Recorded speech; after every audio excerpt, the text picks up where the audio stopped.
Members of the Western University Faculty Association gathered for their annual meeting Monday morning. The planned agenda of the meeting was altered to discuss their response to the news that Western President Chakma had his pay doubled to almost $1 million last year, even as Western cut staff and increased class sizes because of a lack of funds.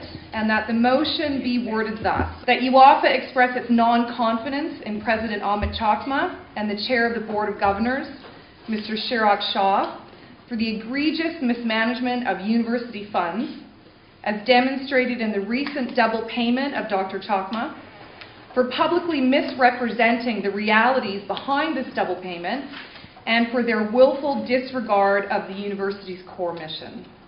It's unconscionable, and I happen to know from hearing from many of you and many of our members, but also from administrators, that everyone is in a rage about this particular situation.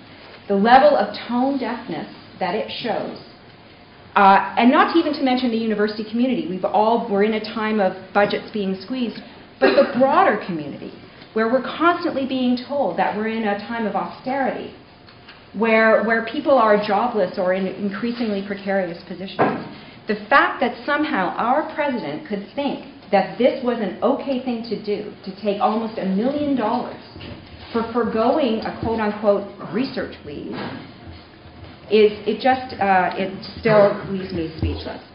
I should just say that from my perspective, it's not so much the money. It's what the money represents. It's the decision that got taken and the priorities that it represents and symbolizes that is of real concern to me. President Chakma can keep his money. We know the university has quite a bit of money. We do know that from our budget report.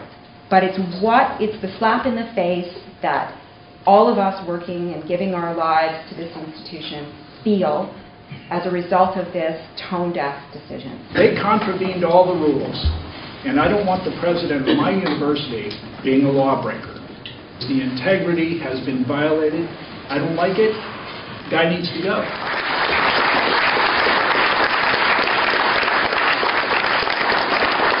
They got all of the graduate teaching assistants to vote whether they were in favor or not in favor. I think it was like 85% of those who voted were in favor of this reduction in tuition fees.